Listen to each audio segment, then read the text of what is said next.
Yep. Call the meeting to order at 10:11. Adoption of the agenda. Move as presented. Discussion on the agenda. Okay, call the question, all in favor? So passed.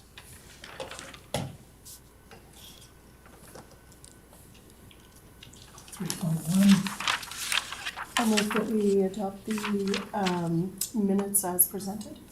okay. Any questions on that? None? Call the question, all in favor? So passed. Thank you, everyone, and I hope I did capture everything accurately. The next is 5.1. Hubert. Thank you. I do apologize, I was getting everything typed and together. I realized in my editing, I deleted Appendix A as the title from the top of the first document. So the first document that's there in 2 pages, the ECDEV Committee Recommended Actions 2023, that is also the Appendix A. So in regards to the recommendation on the motion to adopt Appendix A and have that be presented to Council for consideration as part of their strategic plan review in June of 2023. That was the focus, was on those first couple of points, and I do apologize that somewhere along the way I ended up with Appendix A not on there. So I have gone in and I did amend the online package, but really for the purposes of discussion today, we can certainly discuss any parts of the strategic planning meeting, but the focus really should be on any edits, any additions, any errors that are on those first 2 pages. That would be the pages that we would put forward to the strategic planning meeting. Alan? I think I got my question answered, but so Appendix A is the first pages you're saying? Yes. And the supporting document just kind of captures feedback from the committee, etc. Yes. What I wanted to do was, when we did the March meeting, we included in that meeting the agendas for those first couple of meetings and some of the discussion. And so that's why I wanted to make sure that we included the agenda, the other items, and because we did reflect very closely on the committee bylaw and on the updates and everything for the tactical business plan, because we know that that's the functional portion of the strategic plan. I wanted to have all of that involved, so that was where it seemed to make sense to make it all part of the meeting package so that we've got it all there, because we want our residents and everyone to understand that was all part and parcel of the discussion that we had as a committee. Okay. Okay, Peter. Yeah, through the chair to Bert.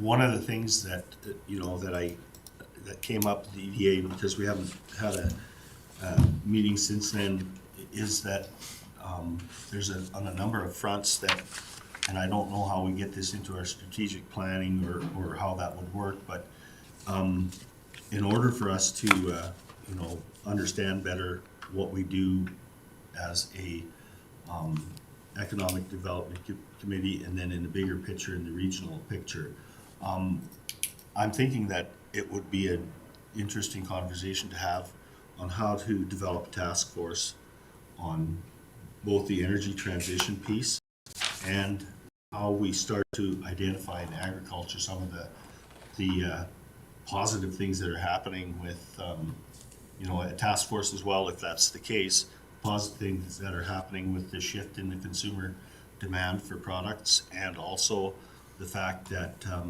there's a big push to start to regionalize some of the abattoirs, the regulatory processes that we have for any market access for product that's produced on local farms. I don't know how we would do. Sure would like to see so that we identify the things that we need to identify going forward, and have the ability to have our Ag Service Board involved as well.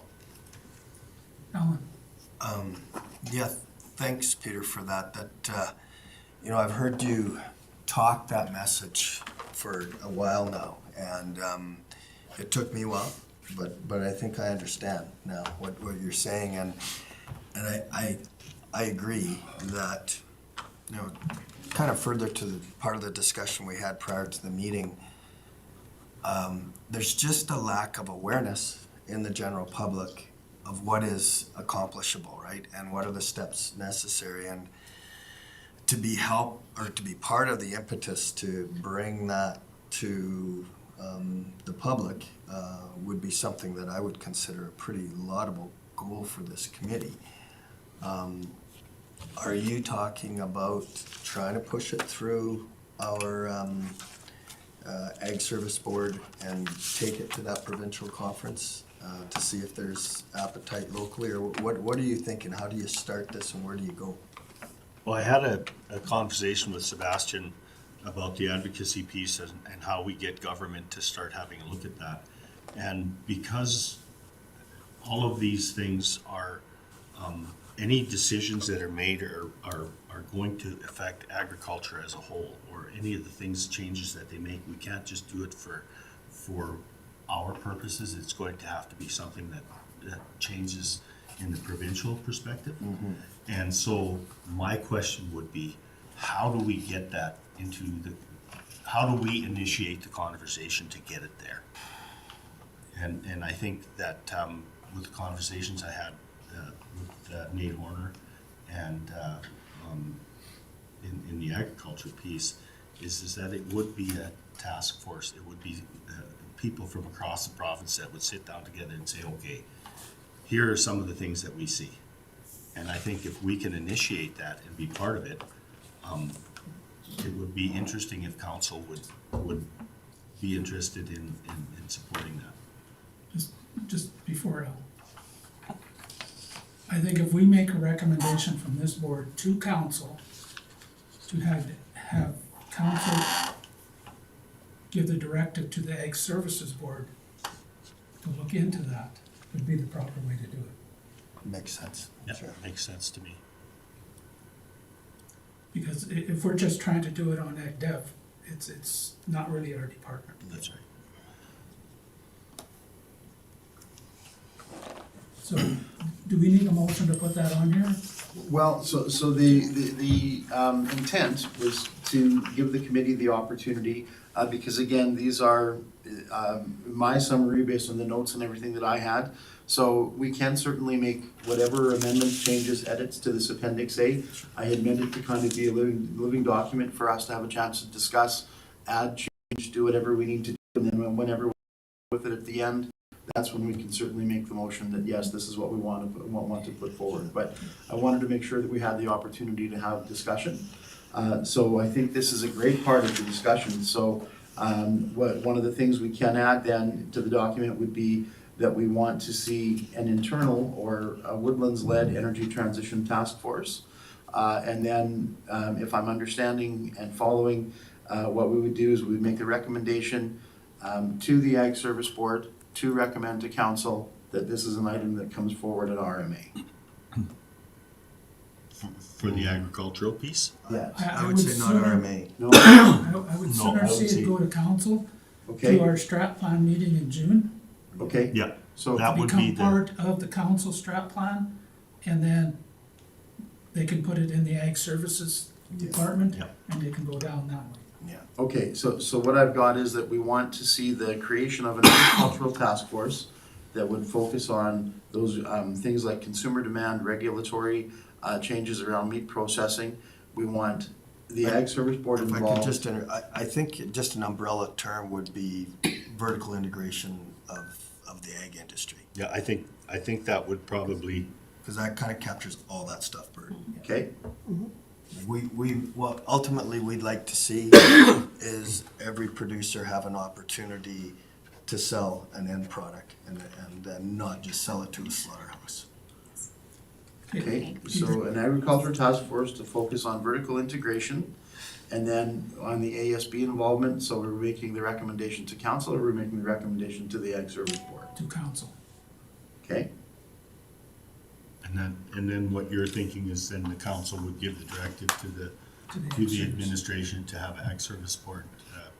Yeah, Yeah, and that makes sense to me, because then we can actually justify budgeting for that piece of it. Yeah.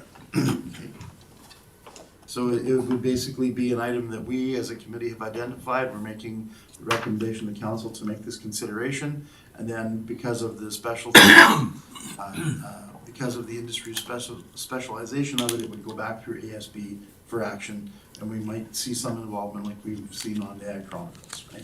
Exactly. I think that's the start.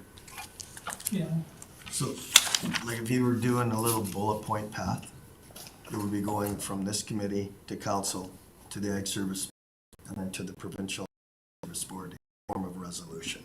Yeah. Like how it gets there, we don't really know, but that's the ultimate destination. Well, and I think that with the conversations I've had with services boards as well is that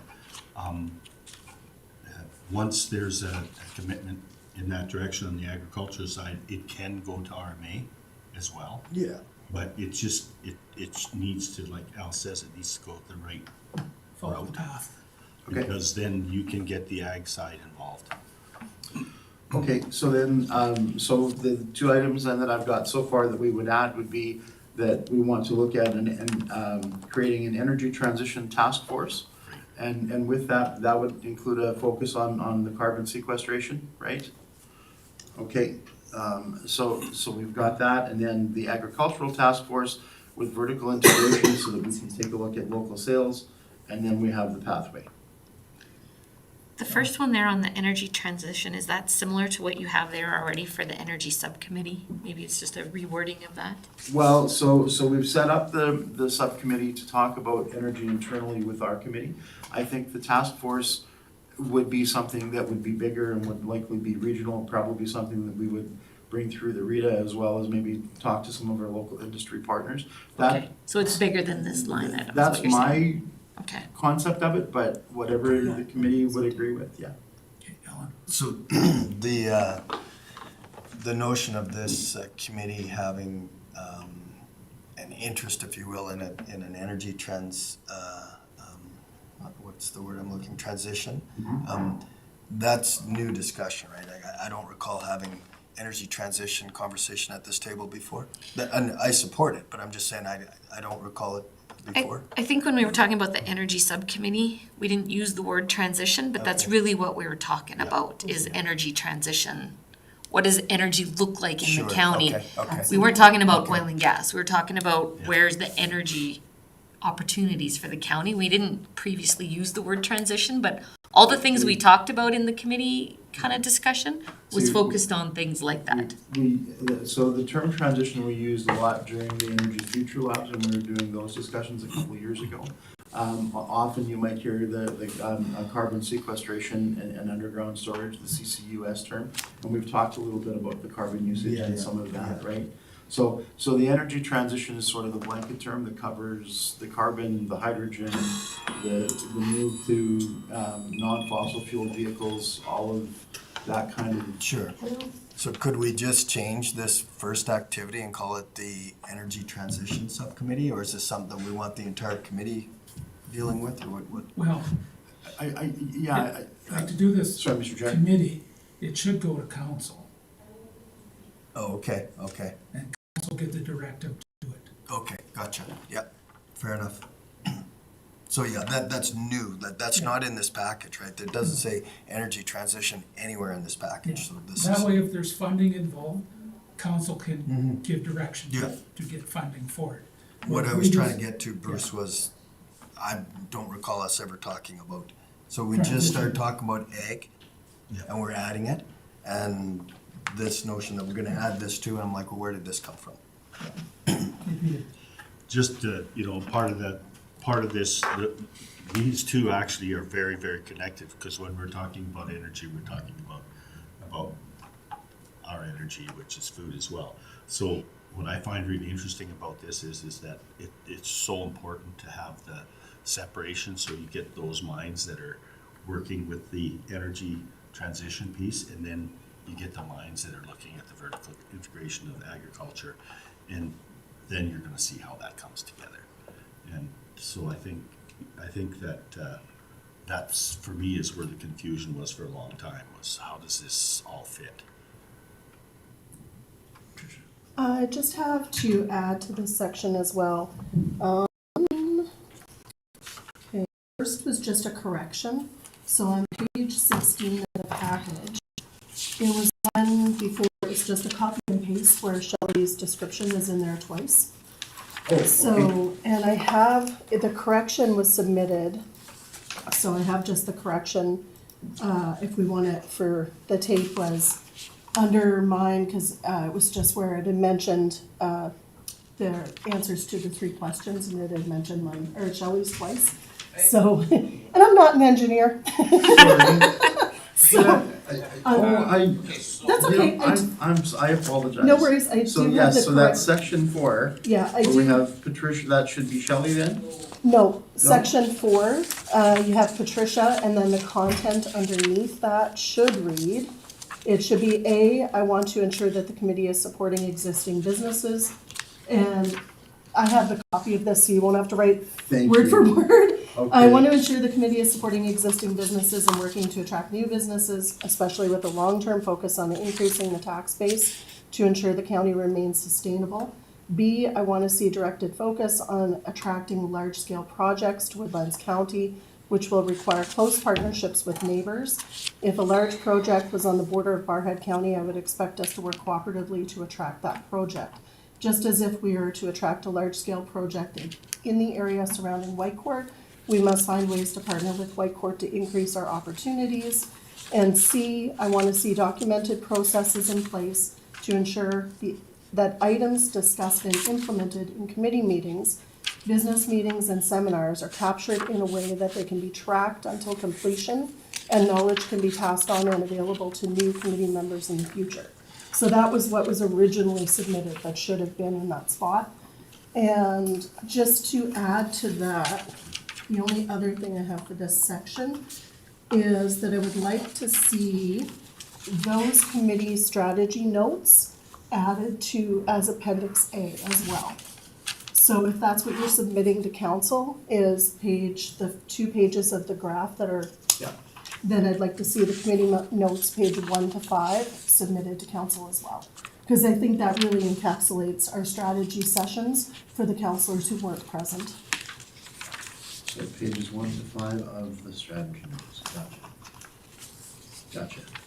Okay. Are we putting our thoughts to, is this now the time for the recommended strategic actions? We're talking. Yes. I had a couple thoughts. One of them was for your one-page business document. Yep. Do you know, did I explain it right? The one-page resource for small businesses. Can we have it in print on the website and maybe in QR codes? QR codes, I'll put a question mark over because I'll have to talk to communications on those, but quite possibly, yes.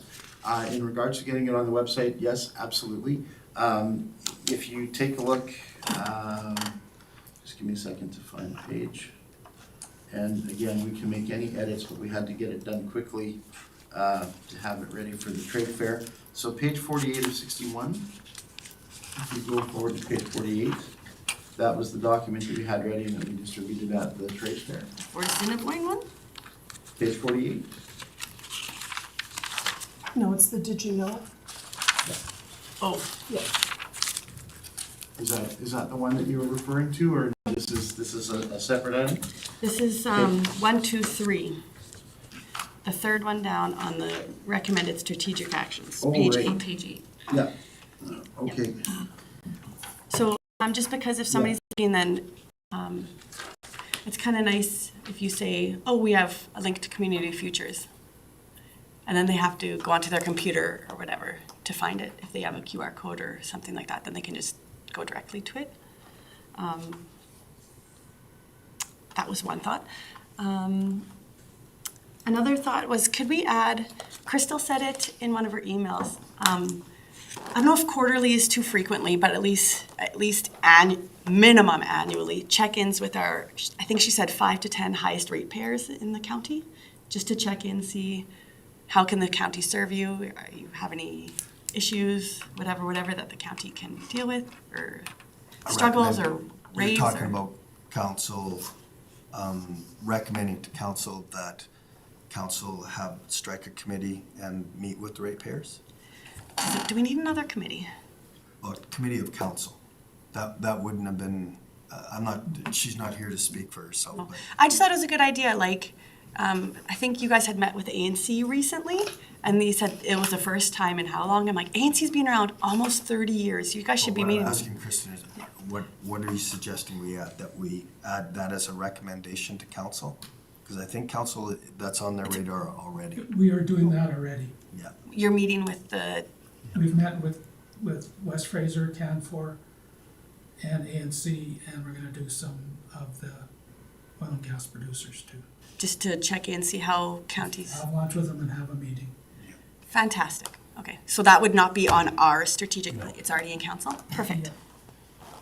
Just, I can kind of add to just what you had mentioned there. So I had that as item C under the notes, like under my thing, but, so I don't know if we need to create a motion for that or if this is the right spot. I had it for another part. But basically what you said with, you guys have already started working on this, but it ties into creating a documented process in place to ensure that the items that are discussed at these meetings are captured in the way that the knowledge is transferred. And I feel that with the UpDev committee, this is something that could be added to our information items. That when we have a meeting, we should, every month, I would think, have a list of, these are the ratepayers that we met with. If there's any non-confidential concerns, if there was confidential concerns that need to be brought up in committee, like that would be something to do there. But I think supporting our businesses, it's incredibly important at this table that we focus on the concerns of those businesses and how often we're interacting with them. Well, you can add it in there, and it'll be up to council to decide whether they wanna do that. Okay.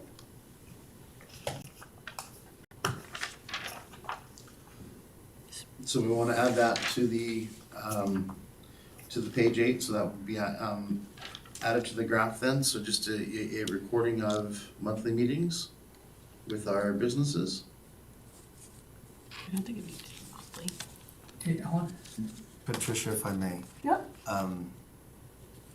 I wouldn't support that because that's already happening. Council's looking after that. But what I think you're talking about is having like a dashboard. So we've got a work plan list, we have a project list, and you just want to see where we are on the timeline within the project. Not exactly. So exactly what, and I think in some of the conversations we've had away from the table with, that I've had with at least some of the members, what we're concerned about is we want to know that representatives from the county are meeting with our businesses in the county and that they are providing feedback to the committee. We take that feedback and go forward with designing whatever supports are required to meet the needs of those businesses. So essentially, with that, if it was a monthly update, it's just becomes part of the information items.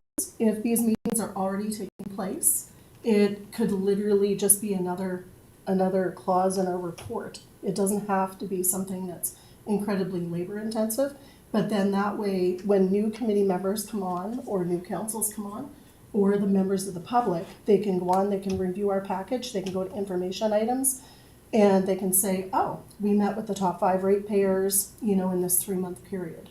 And it doesn't even necessarily, in regards to FOIP, there's obviously gonna be concerns on some meetings. But I think that residents wanna know how often these meetings are taking place Oh, okay. and that they are taking Yeah, place. that's easy. Yeah. Peter? Yeah, that's, I agree with Councillor Dean. I think that if that's in information items and we see that in economic development, then we can do with it what we think we need to do with it. Absolutely. Would we add that under our, like, other committee updates? No, I think it'd just go in information items. So we're just gonna read it, it's a public document, the agenda package is a public document, so we read it, and anybody who wants to read it will see in the information items. Shelley? So I have a question on the sixth one down. It says updating the investment profile. What does that mean? So that was part of the discussion that we had. So we do have an investment profile that is on the website. And we had produced that in 2020 in conjunction with the growth RETA, but we used the 2016 census data. And so that was the request, was to update that with the 2021 census data, along with some other updates to that document. So we certainly can do that. I'm hoping to have that completed by the end of this year, but that was one of the things that had come out of my notes from the committee, was that we get that updated. What is the investment profile? Like, I don't know what that is. Sorry. It's Is basically. that just saying what kind of industries we have? Yeah, it's, So it's a task based on the census data. well, and on updating some of the information we have. So in the budget, we have a significant amount there to produce some local investment and attraction guides. And so the Agricultural Chronicles is the first one.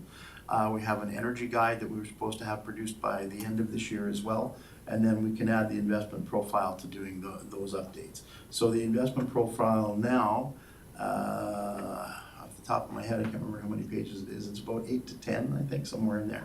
But it's got a full listing of county information. It kind of gives an overview document. We did distribute it to all of the site selectors at SiteLink last year and all that, and they really liked it. They thought it was very much on task, but it is out-of-date census info because it is the 2016 data, and there's probably some other updates we need to do. Okay, and it's on our website now. Yes, yeah. If you go in under the business section and to the investment information, it is Woodlands County Investment Profile. It is the first document that's listed there. And it is 14 pages. Okay. I'll look at it, thanks. Yeah, you bet. Hey, Patricia? Just to clarify, on the bottom of page 8, where it was provide newsletters from other municipalities, just wondering there if you can add newsletters like comma, updates, minutes, etc. from all neighboring municipalities or bordering municipalities, just to clarify that for council so that they understand what we were getting at. Okay.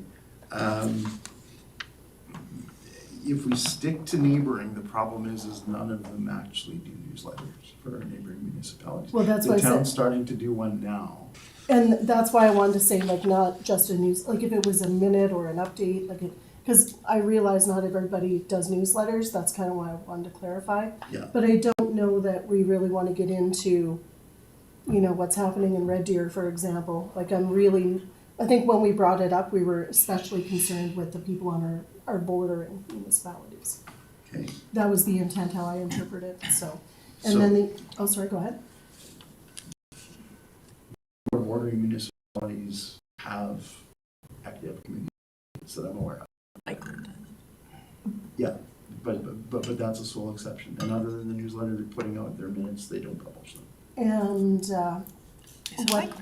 what about with Merithorpe, if they have something that's going on, They or have a- Greenview? Yeah, well, they have an active office, well, the Greenview ones, I can talk to them and we can see if we can get them, but in the past, we haven't been able to, so that's all. I mean, I'm certainly very willing to try, it's just, when I take a look at around who our neighbors are, it's, It just, that was the call of the strategy session, that's what they asked for, Okay. so that's all I was repeating there.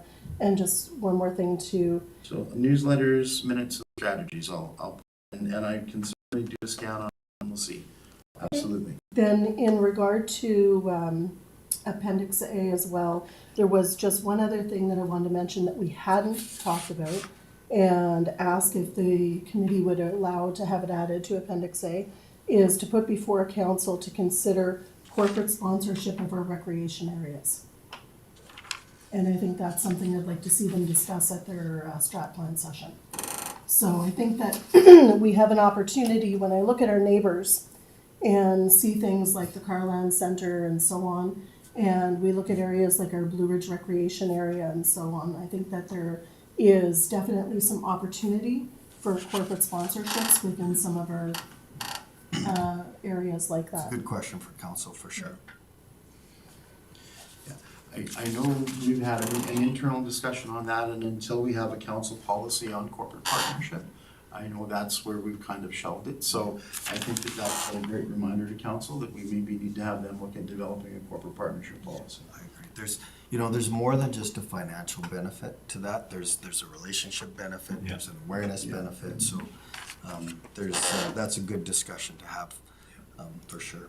And actually, that being said, I think we did actually update our corporate partnership policy last year, but that was not for sponsorship of, that was basically for sponsorship of events, but it didn't really include our buildings. Sure. But I know we had that we had the internal admin discussion as part of that, and we left that off for a reason. And I think it was because we were wanting some council direction, so I think that's a great addition. So consider corporate partnership of our recreation areas. Maybe we can get Elon Musk to support our outhouses. There'd be Twitter outhouses. Is that a thing?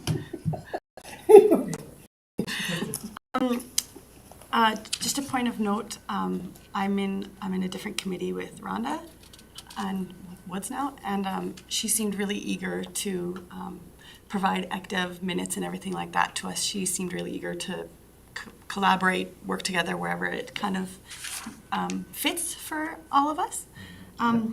So that was, I found very, very positive. Yeah. As well, I was wondering, the second one from the bottom, design standardized meeting report form.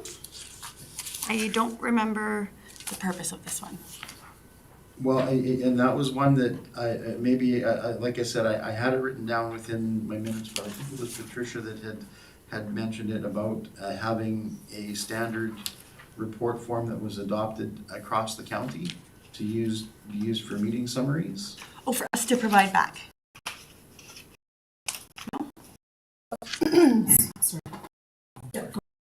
So this is one that I would not support. It's not really the role of this committee to standardize anything across the county. So the way that's structured, I wouldn't support that. I wouldn't want to suggest to council that this committee is gonna come up with a blueprint to change everything. I'm gonna turn this back to Patricia, but I just needed to say that.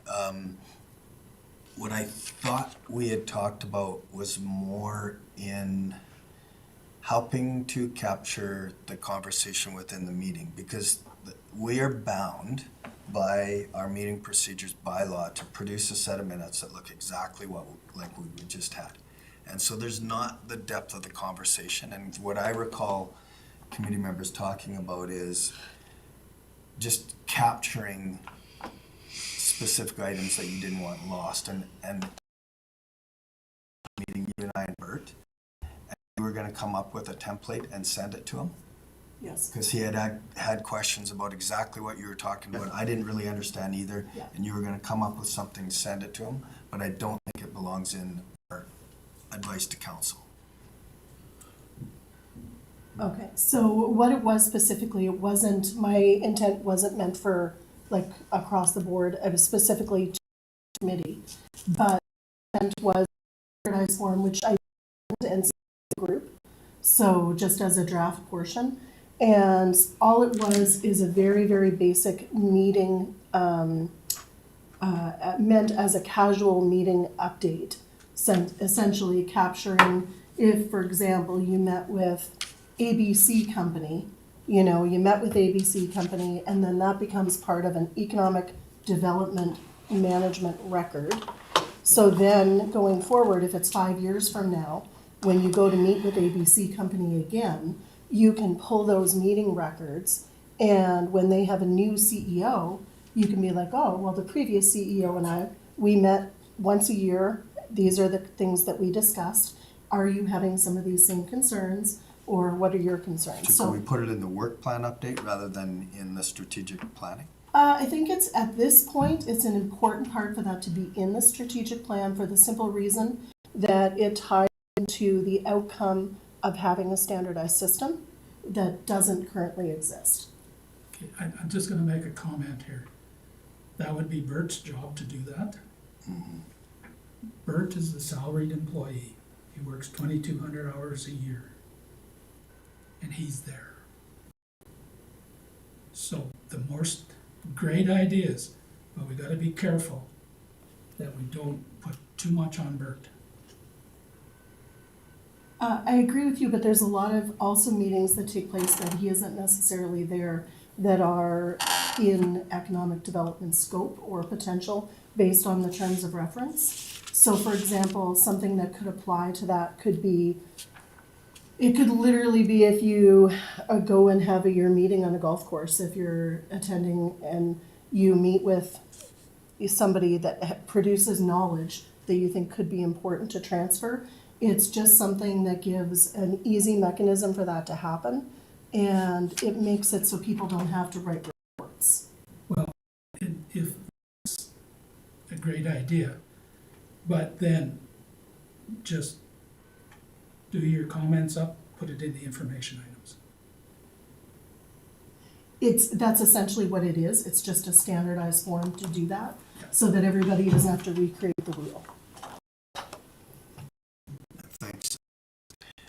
I still, when you look at this RFD, what it says, and I mean, we can change the RFD if we want, but it says the recommended actions in Appendix A be presented to council for consideration as part of the strategic plan review in June of this year. I don't want to take that, to me, that's too granular. I understand what you're saying, it's a good idea to have a record of conversations that you, as a resource, that form a resource to, like you say, the knowledge keepers that, you know, if faces change, you have that. But I don't believe it belongs in a recommendation to council to look at 30,000-foot level strategic goals. So what I'm hearing Bruce suggest is that when committee members, and that includes Bert, meet, that they just put a record of it in the information item. Is that what you're saying? Yeah. And it would form part of the next package. You're talking about having a standard form, and I guess we could follow a standard form because it would produce some uniformity, but I think that makes sense. It's just to leave it up to individual committee members to submit that. I agree with you, and in looking at it, I thank you for that, because with that lens of looking at it from the 30,000 feet, essentially with that, then what I would say is maybe in changing that, what we could do instead of saying design a standardized meeting report form is bring forward for the strategy session essentially something that states that we want to focus on these business meetings. Because that's the biggest thing that we want to capture is the knowledge, or sorry, the focus on the knowledge capture. So that's the 30,000-foot view. Which questions are answered, I think is irrelevant, but what needs to get before council in the strategy session is that I'd like to see a strategy that is capturing this knowledge to go forward so it's not being lost. If that helps to clarify. Yeah, it doesn't really for me because I don't understand it well enough to support that in, when you say strategy, you're talking about the strat plan session that's coming up in like a Yes. month? Yeah, you bet. And I just don't think that this is splashed out enough to put it into that. But it doesn't mean that we can't refine it a little bit, because I don't really understand what you're after. Okay, and I'll try and articulate that in a different way. Bert, I hope I'm summarizing this properly. So through EDA, and I'm looking on their site, and I apologize, I can't find the name of the program and the tool at the moment, but for several years now, EDA has offered a tool that's a client management / contact management system. And by doing the partnership with them, and I mean, there's other tools than just the EDA tool, but this one is designed specifically for economic development, and you can pay an annual fee in order to be part of it. But what it does is it allows you to track on an ongoing basis all of your contacts with your members of your business community.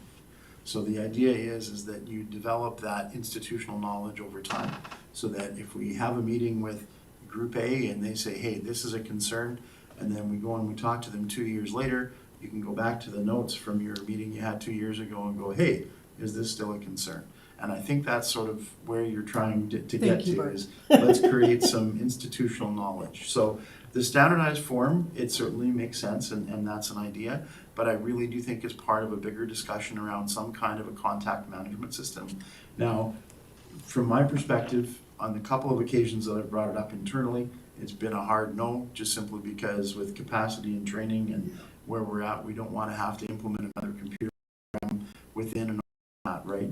But I mean, there's a huge planning and development function that's here too, right? And this is, as we talk about how do you integrate economic development with that planning and development process, where are the touch points along the way as people are going through their development application or as people are bringing their business to market?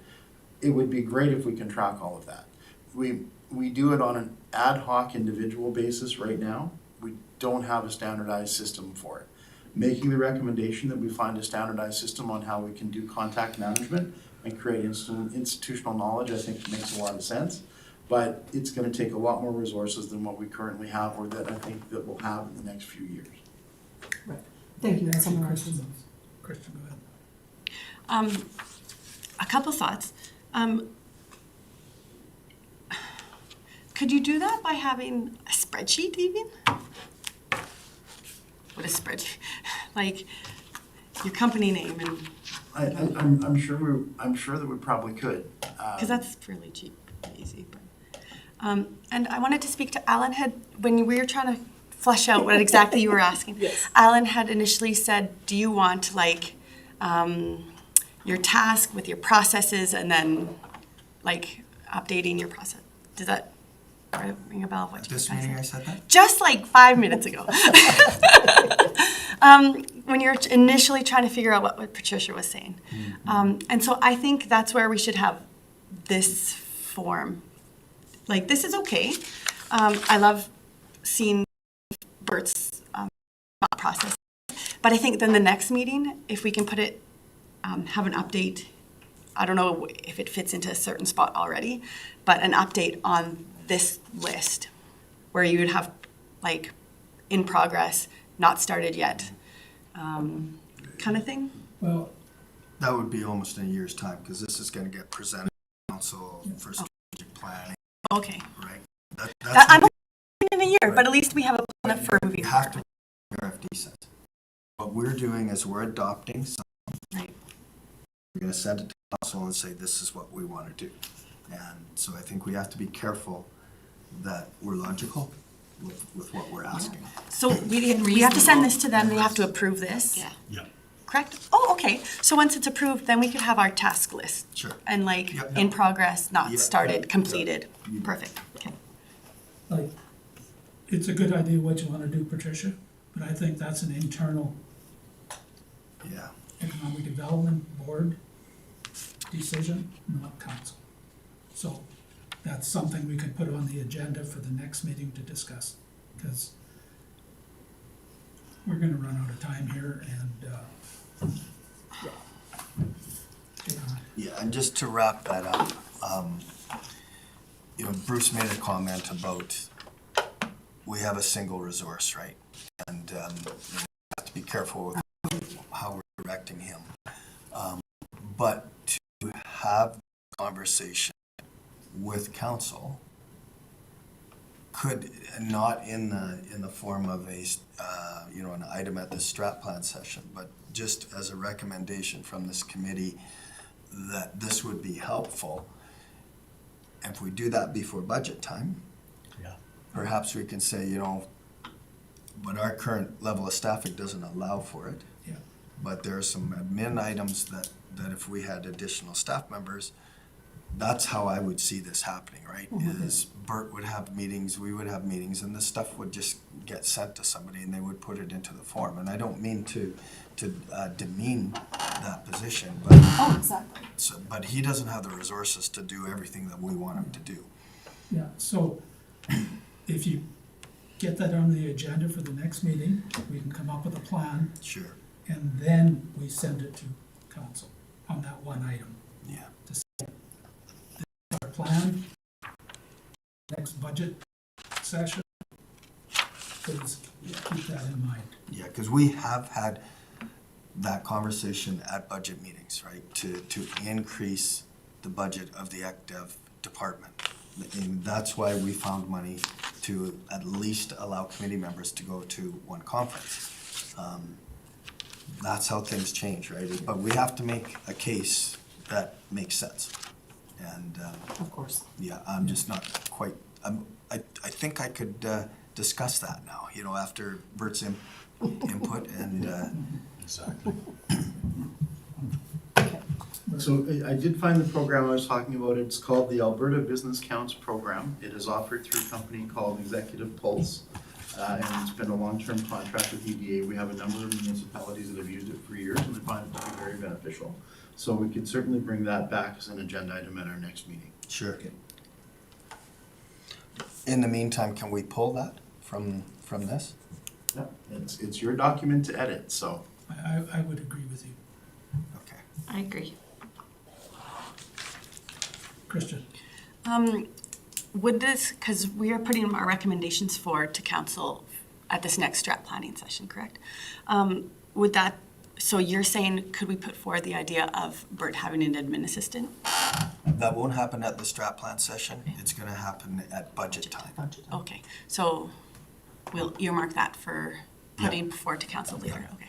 Because I think it would help with some of this stuff, answering emails in a timely Absolutely. manner, getting some of that stuff.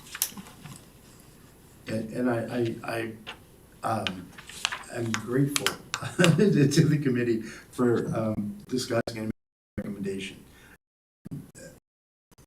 My personal expectation, you know, being on the internal side, we still have staff that we haven't brought positions back since we'd gone through the layoffs and the downsizing and everything a few years ago.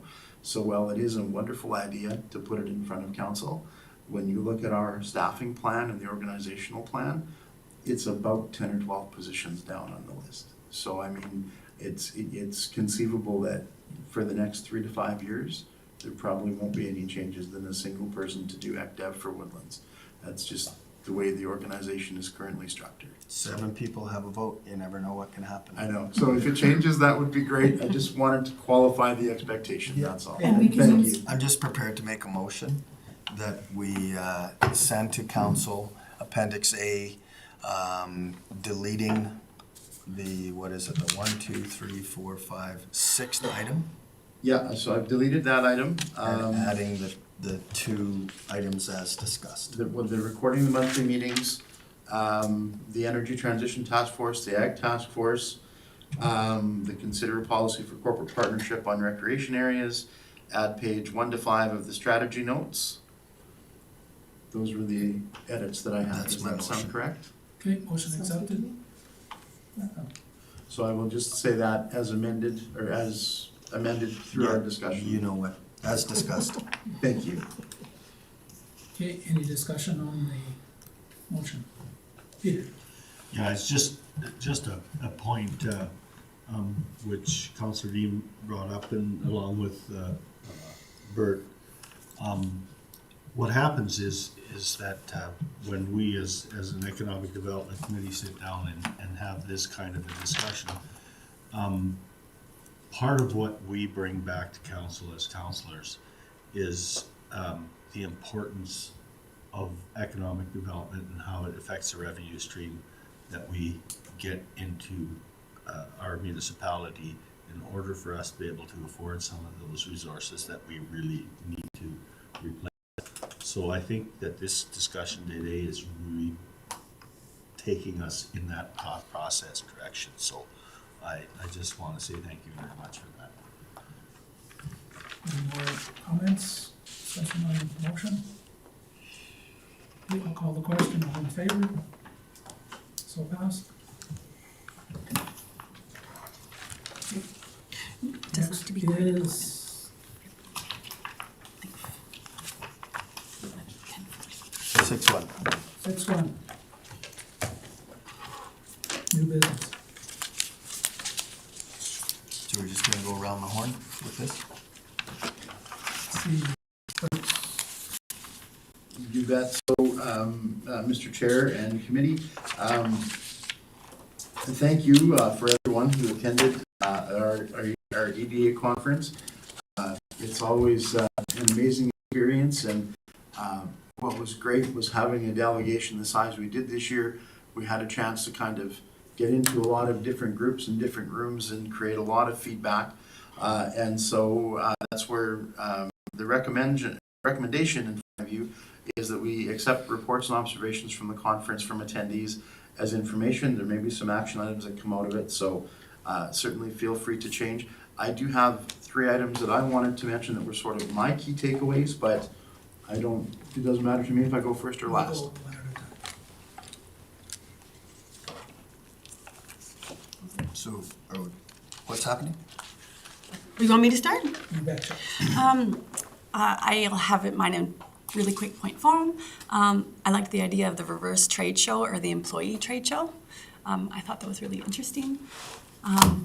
They had a huge focus on food tourism, and that kind of speaks into Peter's wheelhouse. I had a question, what is going on at Goose Lake? Anything? I have no clue. But that was another thing that tourism is one of our pillars, so I don't hear anything about Goose Lake. We need to really encourage pride in place. So each person can show off their own town, their own county to family and visitors, and they're the ones who have the biggest impact. When marketing, we need to aim at Gen Z first. Gen Z's huge generation coming up. They are the ones starting to be professionals and pay a lot of money and buy houses and stuff like that. So that's a really good person to look at first. And I think that was it, because is the transfer station ours or the town's? Or both? It's in town. Yeah, we have transfer stations in the county as well, but the one that you use is operated by the town. Okay, well then I'll aim that at them. So never mind. Actually, my comment for this RFP is that basically with the information that we collected, I'd like to see provide a brief report, key takeaways via email to be submitted and summarized as one document and added as information items to a next upcoming meeting, or potentially shared by email with the summary. If we could have a summary by June 1st, we basically could, I should say, have everybody submit their comments by June 1st, have it summarized in time for any key takeaways to be added to the strategy session for council. But if there's nothing pertaining to the strategy session for council, then I think that we should take this and put it as a written report and move it into the next meeting. Because if we discuss it, I feel we could sit here and discuss the EDA conference literally for hours, and there was a great deal of key takeaways. And I don't feel it's the best use of our time at today's meeting, where we've only had one meeting and it's such a short period of time. So that's why I would basically open that for discussion and be prepared to put a motion forward that we table this and find a way to communicate the information more effectively. Yeah, I don't think I'd say that motion, Patricia. We talked at the committee level at length about having an opportunity to come and discuss key takeaways. Right. There were so many topics that if we wanted, we could sit here all day and another day. But, Kristen just gave you her top 3, and that's kind of what I have. And so I don't support tabling it, because I think that's what we're here for this meeting. Okay. Kristen. Just a thought, because what was the purpose of us going to EDA? Was us to learn and to get ideas and brainstorm and maybe educate our committee. What do we want to do with the stuff that we learned then? Well, Use it it's in the not future. necessarily a Use it direct in the cause and future. effect. You know, like some of the biggest takeaways for me was the GIG project, the Gateway, or the Greenview Industrial Gateway. And that's not gonna, what are we gonna do next? It's just, it opened my eyes. In fact, I wanna speak to that when it's my turn. Right. But in my opinion, there may be something that you take away and go, hey, we can immediately implement this, but a lot of the information that I took in is from an awareness point of view, what's happening in the province, what's happening in the country, what's happening internationally, and how it relates to us. So I think it benefits from that understanding. Agreed. So then, but if we do have little ideas that maybe could be implemented into the strat plan prior to council, because that's why I kind of like idea writing it down. If you have No, any. Just strat plan pass is the in 1 strat plan month. thing. Right, We're Right. not gonna So put we're not. anything, they've got So a this- full agenda, yeah, that would be for next next year year. thing. Okay. Like the EDA conference, when Bert and I discussed bringing the group there, was for education, so you could understand what economic development is all about. It's not to come back and going, we're doing this, this, this, and this. It's for future knowledge. I think it should be for both. Yeah, it is. Yeah. There could be some things, Yeah. but I think it's to, gain awareness, help us educate so that we can bring those ideas and make our county fan-freaking-tastic. So it's just knowing that, okay, we can have our amazing ideas and bring it, I guess, for next year. Okay, then with that part of the discussion, I guess then what I would have to say about the conference from my perspective, I thought it was excellent.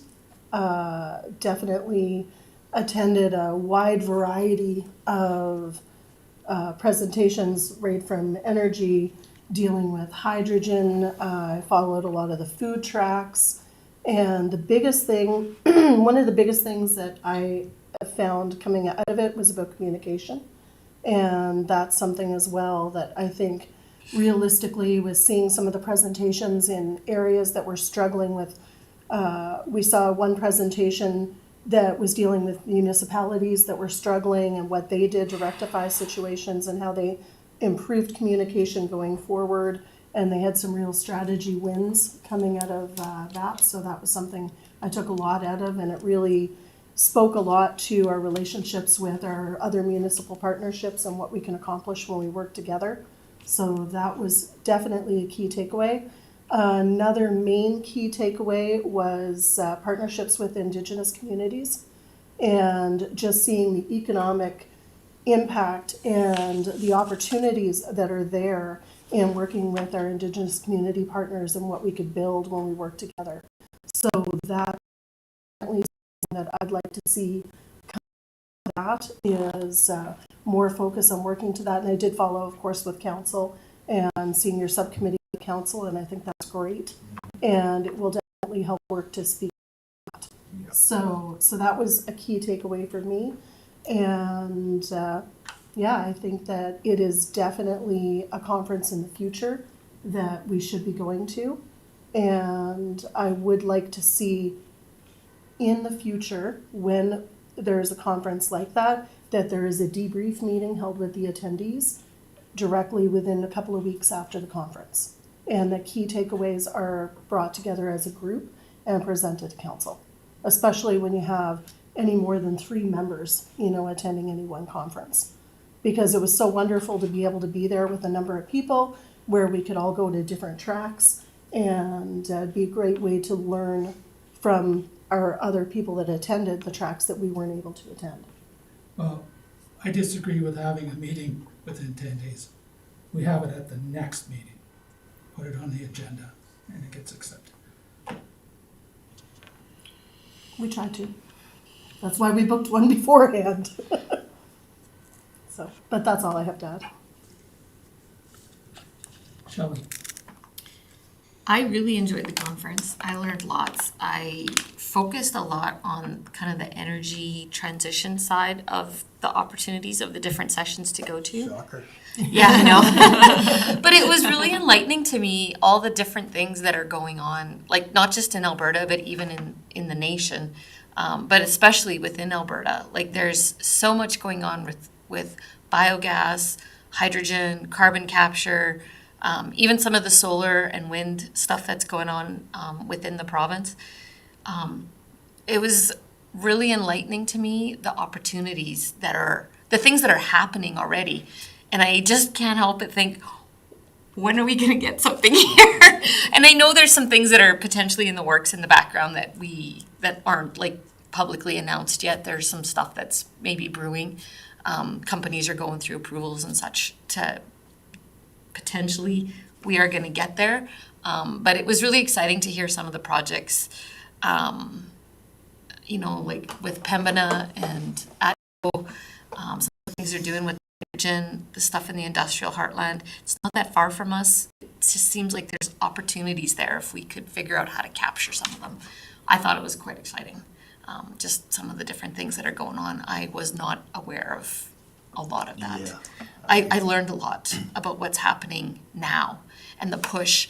There was one interesting comment I heard, as an example, the city of Edmonton had a pilot project where they tested an EV buses and buses on hydrogen to see how they would perform in the winter climates in Edmonton.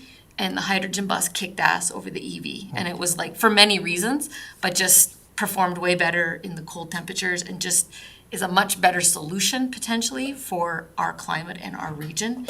And then the carbon capture that goes with the hydrogen, and it just goes on. It's exciting. The opportunities that we have in Alberta, if we can essentially get our shit together and capitalize on it as a province. And hopefully Woodlands can benefit too. So anyways, I thought it was great. Helen, That I thought it was great. It was, I'm not gonna lie, it was exhausting. You know, that Yeah, there's a at one lot. point, I think Bruce looked at me, he says, there can only be so much learning today, you know, like it is. There's a lot to take in, and it's, you go through that cycle of, you got a choice of 3 sessions and you want to go to all 3. And, you know, Bert provided the links online, and I've gone back and looked at a couple, like for instance, I missed that hydrogen session that I so desperately wanted to go to, but the takeaways that left the biggest impact on me was the talk that Justin Reimer gave about the emissions reduction Alberta. That sounds like exactly what you would want, is you know, a government supported agency that brings capital and innovative projects together. And some of the ones like that vanadium one that's going on up in Syncrude, that to me was brilliant. You know, you take something that's terribly toxic and you turn it into something that can be sold, right? The biogas, you know, and the catchphrase was, our waste is a resource. You know, so to think about, we got a problem, we got an opportunity, right? So, but far the biggest one for me, to get a good understanding of what that green industrial way is, what an ambitious project that is. And I had at one of those mixers, I just kind of ran into Kyle Reisland. Yeah. We were just, he was standing beside a fellow that I knew, and you know, I introduced myself, and you know, for half an hour he talked about that project and how the biggest hurdle was the regulatory hurdles and I would like, you know, Bert had mentioned that after this discussion there may be some motions coming out of this. I would like the opportunity to have him come down and speak to all of council and this committee, I think we would all benefit, and I'm sure all of our council would as well, so. That's a great gonna- idea. Thank you, yeah, it's gonna be a struggle to find the best time, of course, it's on his schedule, but, I don't know if so I'll just make that motion that we direct administration to invite him to come down and give a talk to this committee and council. Motion on the table. Any questions? Okay, all in favor? So passed. And that's done. Peter? Yeah, I'll address this because this was my first EDA conference. I think that probably go into it with a completely different lens because I sit on the Regional Economic Development Board. And so I've had the opportunity over the last year and a half to be as frustrated as you guys are that we move at the speed of government. But I had no understanding about how the process worked and the processes within the processes. So this conference for me was incredibly demanding, tiring, but I came out of that with going, holy crap, we do a lot of stuff.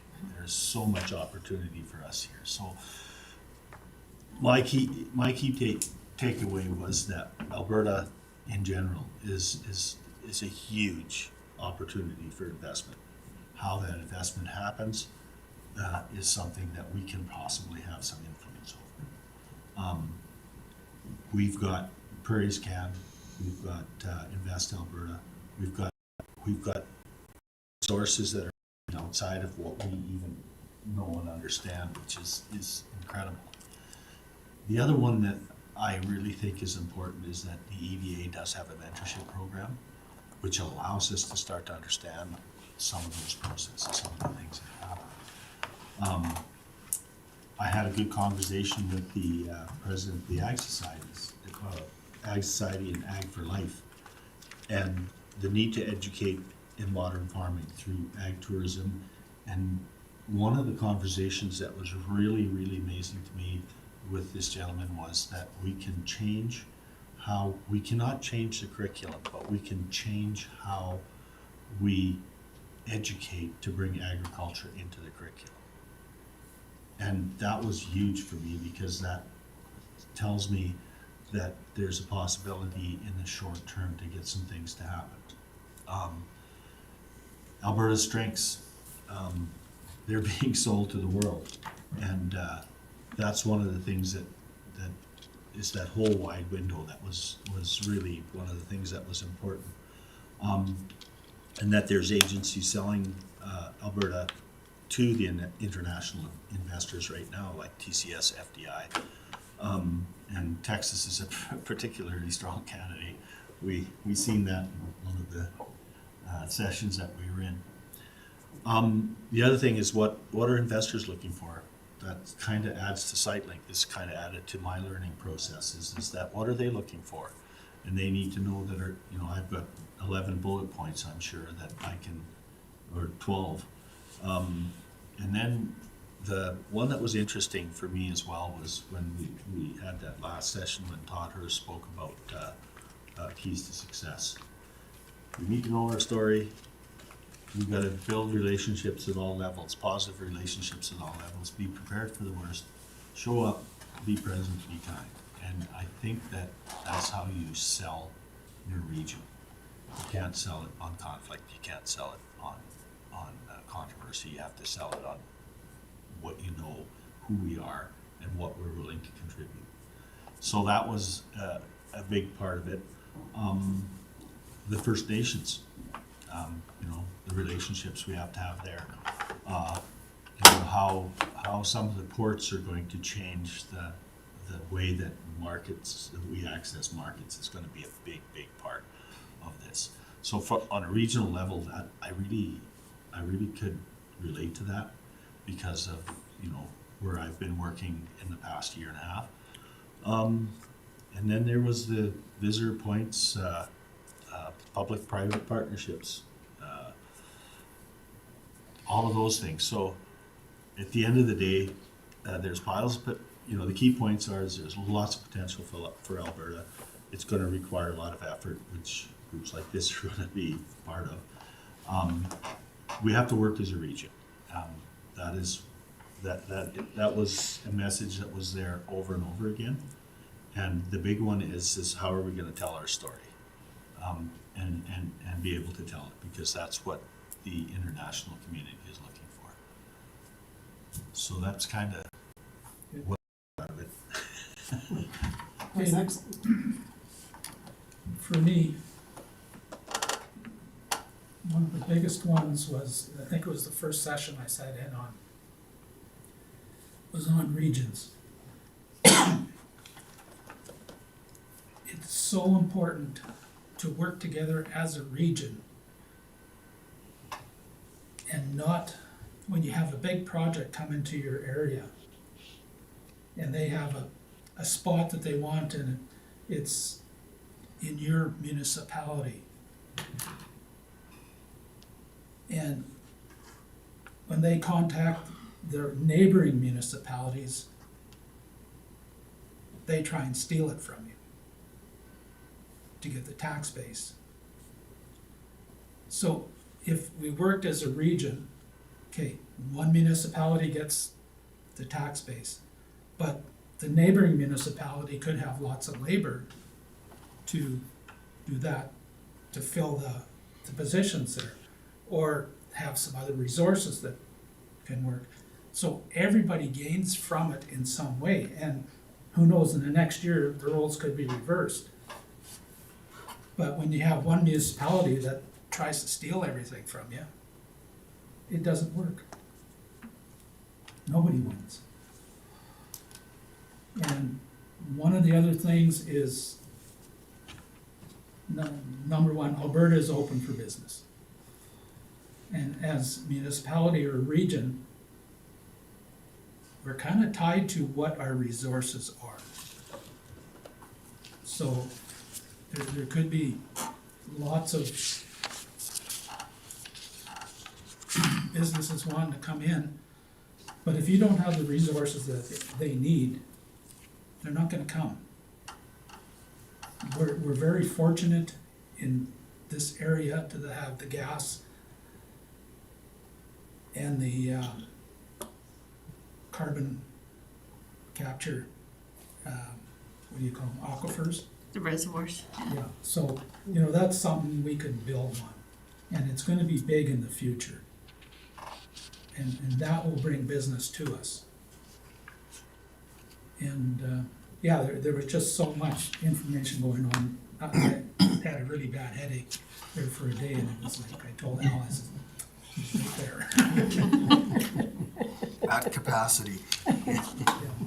Okay, Bert, if you would like to add anything? Yes, thank you. I am so thrilled that everybody had a chance to be there and to enjoy it, and to take away the stuff we did. It's I've been really privileged since we moved into Alberta in 2008. There's only been one EDA conference that I've missed in that time. So this was, I think, for me, conference number 14, and that includes the two that we did that were virtual. So I understand, and you guys, I think, encapsulated everything very well. It is overwhelming. It is like drinking from a fire hose. On the social side of things, it's amazing. I mean, for me, because I see so many colleagues and all of that. But that's great. I'm glad that we have some good takeaways and that everybody did see and get some good value from it. And we know that, you know, economic development is a long game. It is process-based. The Greenview Industrial Gateway, I mean, they're about 8 to 10 years in on that 7, project. that's what Kyle said. Yeah, and I had an opportunity to spend some time with him, and that is an amazing conversation. So I think inviting him to come and to speak to us is a really fantastic idea. So my takeaways, so we did the opening session with Prairies Can, and so it's just to keep an eye on Prairies Can. They are a relatively new agency. I mean, it's a continuation of WED, but in the new format that they're in, there are maybe some other funding and some different funding envelopes and some things that we need to be aware of, and there might be some opportunities there. The only drawback is a lot of their funding is matching, And so if it isn't something we've already got that's budgeted, there might not be a lot of opportunity, but there's certainly some programs there, and Cami Curry is our local rep, and I've got a great working relationship with her. From Invest Alberta, I did make the impassioned plea to Seow Young during the presentation to say, please add Woodlands County and our region and the RITA to be the next local workshop that they do. And so Seow and I have talked about that, and we're hoping to be able to do something either this fall or early next year.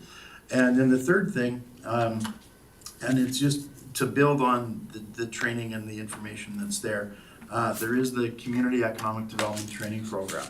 And this is a program the EDA has run for years, but it is kind of the, it isn't geared to practitioners, it's geared to elected officials and to committee members. And so that's where this is a really good list of, if there's a way for us, was the budget and all of that, to consider sending of folks through this training, because it's available online now. It used to be you needed to have a minimum of about 15 or 20 local folks so they could come in and do the 2 or 3 day workshop. Now they've changed the formats a bit. So I really do think that that's kind of one of the other key things. And yeah, I just overall, I'm excited that everyone had the experience that you did, and we all made it to and from safely. So that's awesome. And with that, I would like to add our EDO winning EDO. Yeah. That was incredible. Great job, Bert, and I think I can speak for everybody. We're very proud of you. Thank you. For sure. Peter. Yeah, and I'd like to add to that a little bit is that, you know, the learning process for this economic development is so incredible, because you come in with a sort of an idea of where you can take things, and then you begin to understand that we worked at the speed of government. And I'd like to say personal thank you to Bert for anytime I asked stupid questions, he didn't make them seem stupid. He just said, you know, you don't know what you don't know, and it helps those of us who are trying to figure out how to make this place a better place for our future generations. So, you know, with that, you know, I would be prepared to make a motion that we accept the reports and stuff for information. Any questions on that? Well, I was voting all in favor. I was already. Okay, all questions, or all questions? So pass. Can we take a 2-minute bio break? Yes. Or Yeah. 5 minutes? I'm like, I'll have to leave then. Right. Oh, Yeah, me too. already proposed, so, yeah. Bruce promised us noon. I have to leave prior to that. I'm going now.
this was what I brought to talk about today.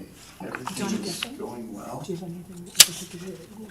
These are the two. Should we probably pass me again? I will just do, Okay, I'll see you. one quick check, just give me one moment.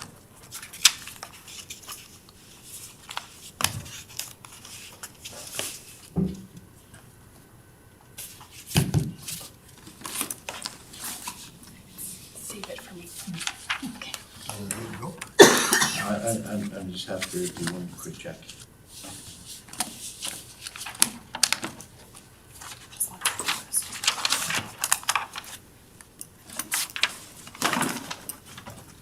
I took a picture.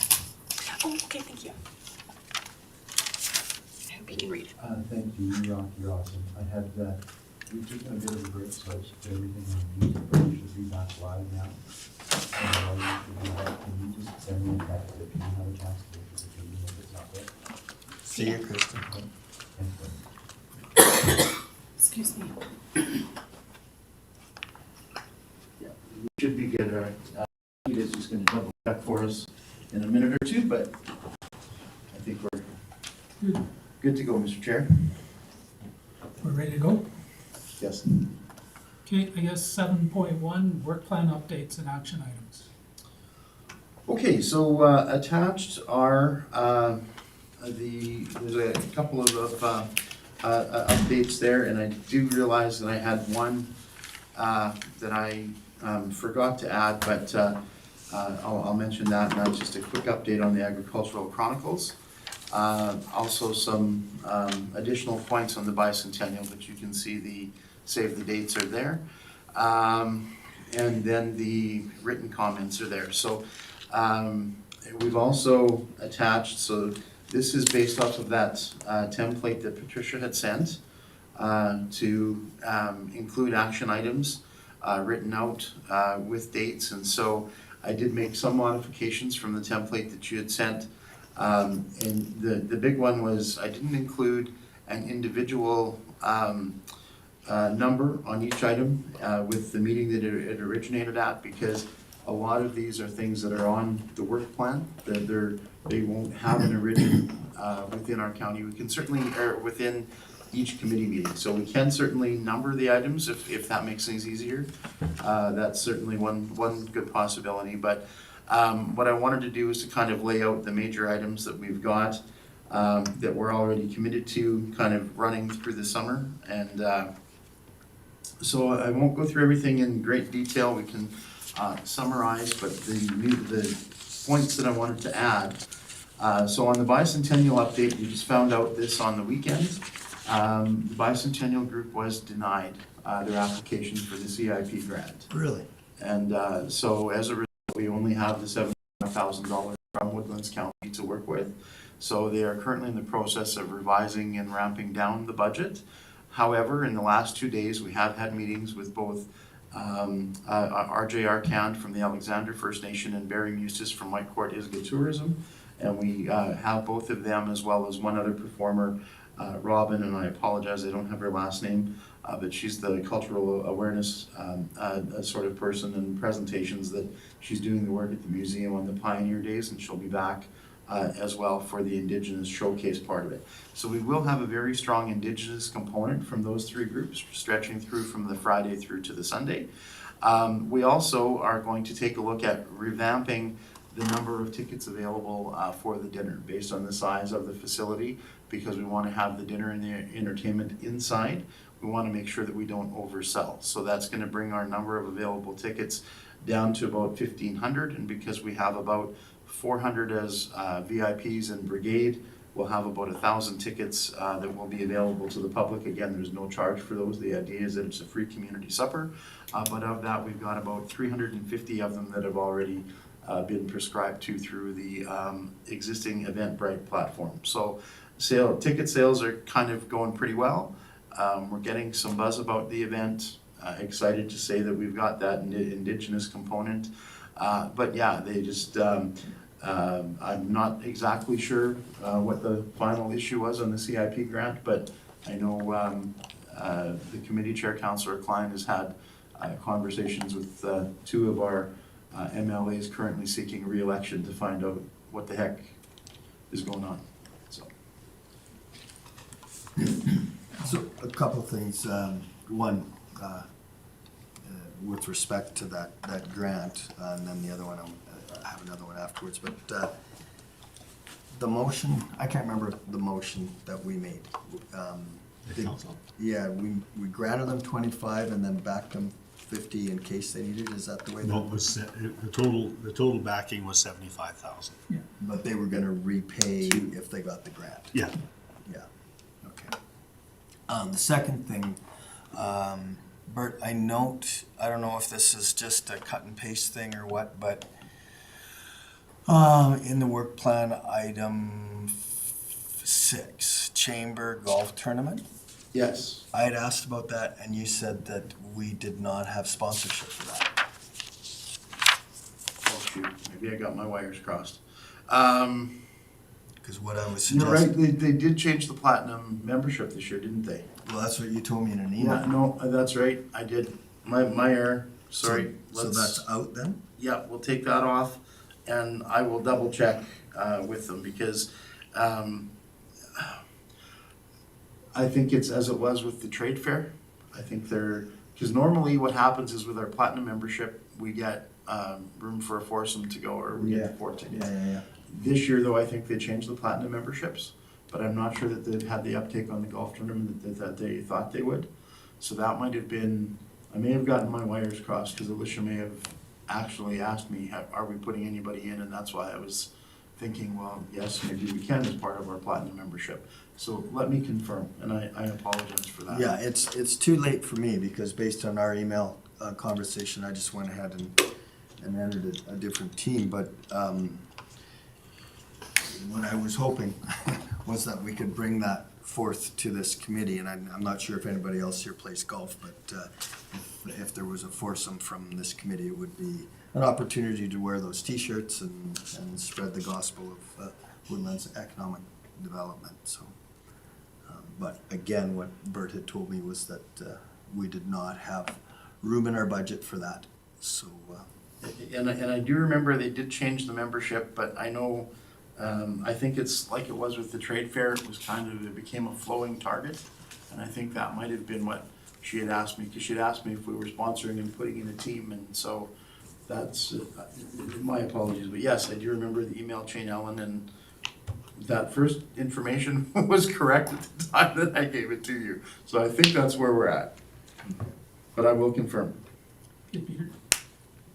Yeah, on the bicentennial as well is that what we'll probably end up doing is putting a lot more emphasis on corporate sponsorship to try to, to try to make sure that we follow that, because that was one of the things that there's 3 of us that are designated to pursue that a little bit more. So I think we'll see if we can push that a little bit harder. It was pretty successful the last brigade they had, so we'll see where that takes us. Yeah, Patricia?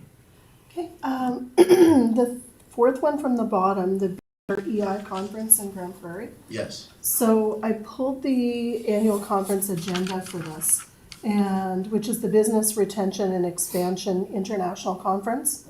Excuse me, and I did see Crystal's response in the email that she'd be willing to attend if there was a path forward for what was going to come of the information. So that's something that in looking at this, I see that it looks like an extremely valuable conference, and I'm wondering if you've heard, if there's any council representatives attending, and if not, if you have heard from Business Support Network, or if you know of anybody from Community Futures, is going. So who can we network to find the outcomes, I guess, of a report for some of these? Excellent question. And so I did speak with Crystal yesterday, and yes, she pretty much had said no, that she wouldn't attend. But I do agree. I think that there's a great value in us trying to send someone there or connect with someone that's going. With BREI, they're a little bit of a different organization because they're a smaller international organization. And in the past, we had hosted the BREI conference in Edmonton, I don't know, I think it was about 2015, 2016, somewhere back there. But we hosted it, we brought it in through the Greater Edmonton Economic Development Team, and we've done it that way. And my understanding is that it's been the Grand Prairie ECDEV, or county, city, and Chamber of Commerce that have paid the fee to get them in there. And so there may be some folks from GP that are attending. There's no one else that I'm aware of right now that is attending and that's planning on being there. And so that's where it is an incredible conference. And I if I weren't already so committed to all of the other stuff that we've got on the books, I would love to be there, because Peter Kenyon is the fellow who's doing the training. Peter is my guru for economic development. He's a founder of the asset-based community development movement. He's a wonderful individual, fantastic stories, great examples of how small communities can come together to do different things. His personal website, bankofideas.com.au, is one that I've given to the committee many times. I think it would be wonderful if we could send someone to that. And there's a training session that goes with it as well, that's on the front end. And if we could afford to do that as well, I think that it's worth it to send someone to both the training and to the conference. Or are you finished? I didn't know, like, I have 3 points to bring up. I don't know if you want me to talk this point out and then come back, or? Was your comment related to that? No. Okay. Okay. carry on. The other one was under the next one below that, Woodlands Business Event. And when we as the promotion committee asked to talk about a date in June, I would like to take every bit of that conversation that we had and put it towards another meeting in the future. And specifically with the outcome, instead of having a meeting now in June that I don't feel we're prepared for, then I would like to take the focus and the budget line item that we had for International ECDEV Week and apply that to Small Business Week, which takes place in October. And instead of having like the interaction and hosting an event for the business community like we discussed, I'd like to move that into October, into Small Business Week. And then, or at least look into moving it there, because I just don't feel that we have the time now to do anything before the end of June. Alan? Yeah, and that was actually what I had to hand up. Is, clearly, we don't have a plan for the end of June. Right. We don't have dates or anything like that, and that sounds like a logical time. So I think that would make sense. Coming back to the conversation at this table and that then went to the subcommittee, what I remember this committee talking about was kind of strategically inviting certain economic players from the area to a meeting here, and not necessarily having an open house, not necessarily having 30 attendees. But we hadn't really got past the who are we going to invite. So if we're going to continue on that theme, I don't know if Small Business Week is the right time, but it seems logical because it's Small Business Week, but I'm not sure if it kind of fits with a Small Business Week theme. Kurt? So just a little bit of history. When I started in 18, I think it was in 19 we did it, and then in 20 I think we were shelved. But we did a builders, realtors, and developers event. We'd had it planned, and I think that was what happened. Was it got turfed due to COVID. But I think that if we revisit that model, I mean, the idea is, well, actually, no, we did one, it was the second one that got turned. But the idea is to get those folks together in a room so that we have an ability to kind of understand what are they facing, what are their forecasts. We had a presentation from our planning department, I think at the one that we did in 2019. And we had, I can't remember who our keynote speaker was. But I think that would be a wonderful idea. And to put it into that 3 week of October, during Small Business Week is an excellent idea, because what's happened in our map the last couple of years, the International ECDEV Week is relatively new. And so as a region, we hadn't really been doing anything in that space prior to when we did this first event back in 2019. in the last couple of years, because of COVID and the COVID recovery, we hadn't done anything. Also, prior to COVID, we've been doing a week-long of events through, it was through the Alberta BSNs, with Futures, with the White District Chamber, and it was always the Chamber Business Awards used to be during that. So we did have kind of a week of Small Business Week activities that we'd done previously, and that has all been scrubbed. And my understanding is no one has anything planned currently for Small Business Week this year. So I think that if we take that idea, and that budget line item has been suggested, and drive it into an event and something that we can do during that third week of October to do some kind of a business realtors developers kind of a meeting, I think that that makes perfect sense. Because that lets us talk to the folks that are in our region that, you know, we can, as everyone has suggested, we can do an invitation-only style event, right? So. Go ahead. Good I idea. just, I'm sorry. Good idea. I just wanted to be really clear on, when we had discussed it at the committee level at least, that it wasn't, although the Realtor event and so on sounds like it could be a part of it, the part of the focus that in going forward with this was small businesses, contractors, including those. That was kind of, you know, so we could showcase what tools we have within the county on our website and so on, like a meet and greet with that. So, but I think we could bring that whole conversation forward to the promotion subcommittee. And I don't think we have to have that here now. Now it gives us some time that we can plan a really great event for October. So why don't you make a motion that you send it to the subcommittee and then, Perfect. Okay, cool. I'll make that motion that we send this item to the subcommittee for future consideration at our next meeting. Okay, any questions on the motion? Call the question, all in favor? So passed. One more quick item. On the summer boot camps, could you please send information to all committee members when you have a chance? When I get it. Yeah. As it's been right now, Northern Gateway has given us absolutely nothing, which is, and again, their format has changed because they used to have two consultants that spent the year working on this, planning and doing summer boot camps. And now it's the school principal off the side of his desk with whatever support he can do. And this was where last year we were a little disappointed because they didn't even let us know that they were happening until the week before they were happening. And so that was where I had made the phone call earlier this year because we just went through the budget reallocation process with council.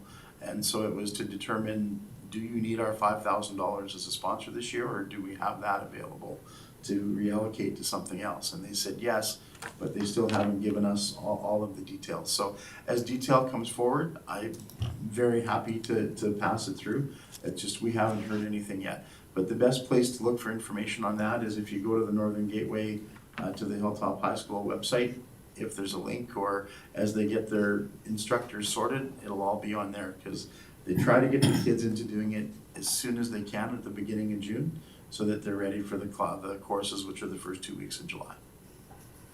Alan, so I'd be prepared to make a motion to accept this, but before I do that, I just want to clarify what either this committee or a subcommittee's role is in planning the EDC's involvement in the Career and Education Expo. Is that something we want to refer to a subcommittee as well? We could. I mean, I guess part of it depends as to what role the committee wants to actively play, right? So what happens is we're a sponsor of the event. I think it's $1,000 that we're putting in, coming from the budget line. And so we do have a 10x10 booth from Woodlands. We know that this year, so Leah, our HR specialist, and I attended the last planning meeting, and the date is set. It just depends on who we want to try to have involved within our booth. If there's any input from the committee on exactly what we want to do with our booth, or what kind of an other presence we want to have there, there's a committee role. If committee is okay with administration handling it, that we're going to present jobs that are related to, you know, what are some of the municipal career paths We're trying to see, there's actually gonna be more hands-on demonstrations this year than we've ever had at one of these before, which is really exciting. And I know we've talked internally about, can we maybe get something into the booth that the kids can kind of, you know, hands-on, kind of touch, work with, that sort of thing, right? So, yeah, it's a great question. I know it's probably a crappy answer. I'm sorry, Al. No, it's a But it just kind of depends how active does the committee want to be in the booth that the county is gonna put on is really the question. So I guess my response personally, is I don't exactly know what, you know, you and Leah have, cooked up. I'm sure it's good, sure it's fine. And so maybe we can just have you send that out and then, we can brainstorm on that. Are we having another meeting before September?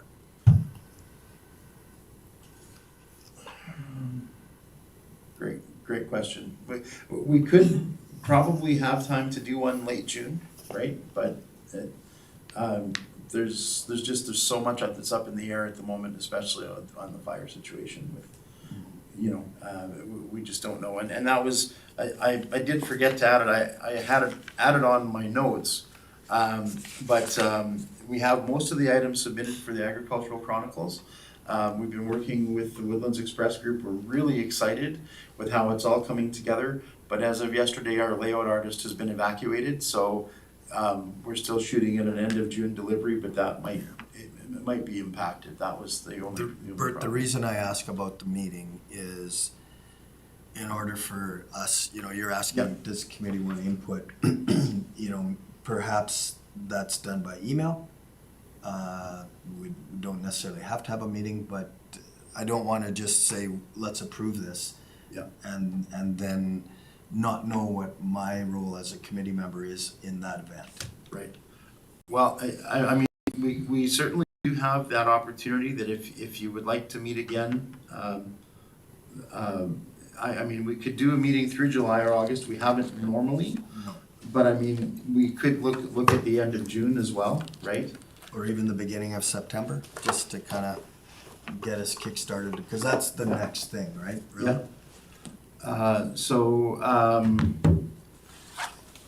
Let's see, third Wednesday, so that would be June 21st.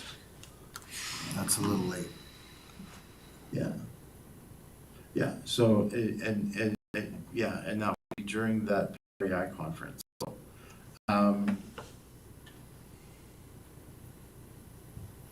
What's your schedule like at the end of June? well, the 27th and 28th are pretty good, right? I mean, the 20th and 21st, those work good too. The only thing that I've got on there is just that if anyone is attending that BREI conference, it would be on that week. That would be the only thing that I've got on my schedule. But to get an agenda together and everything, how much time do you need? Well, we have to have it out on the Friday, and it's a good 4 days to prepare, so let's see what we got from the 12th. So the 12th and the 13th is the strategic plan review.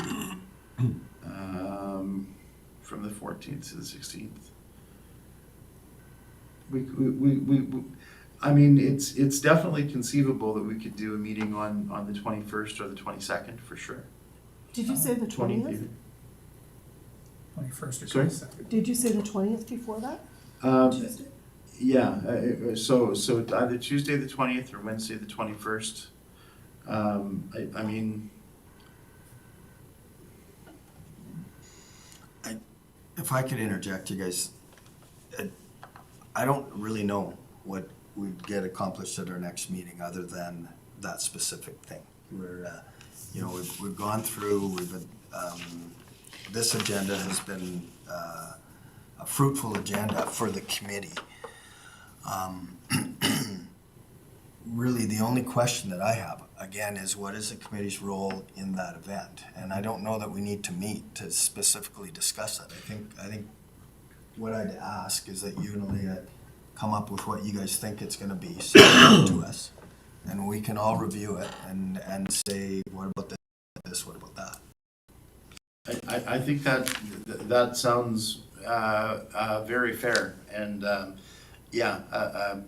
I think that would probably be the best way to go, because Okay, so if I make a motion that we direct administration to come back to the committee by email with a representation plan for the Career Expo by the end of June, and have the committee respond with suggestions by the end of July.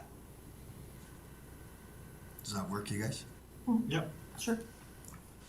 Anything on the table, any questions? I'll call the question, all in favor? So passed. Then I'd make a motion that the EDC accepts the work plan updates and items as advised. Motion on the table. I have one other item to mention in this RFD before that. I don't know how that works, No but, motions on the table. okay, so we can discuss that motion, you mean? Yeah, and you can make an amendment to the motion if you. Okay, so then, actually, then I guess I would ask to offer a friendly amendment to that, that we accept the work plan updates as presented with the following amendment. For the did you know portion, that one-page document, I would ask that that be held until reviewed at the next meeting.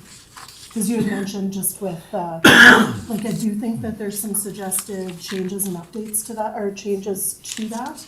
And, yeah, so that would be, I guess, my motion, is just ask that that one document be held until we have another meeting. Al, do you accept the friendly? Sure. Yeah, that's no problem. Then we'll Okay. call the question, all in favor? So passed. Okay. Blue Sky, do we have anything? I do.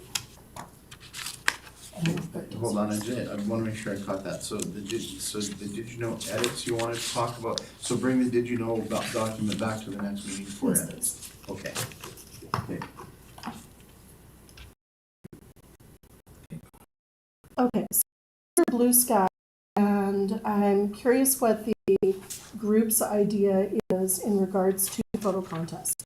So in looking at ECDEV and responsibilities for economic development, and I know Bert has a lot on his plate as well, I see this as a communications function or something other than economic development.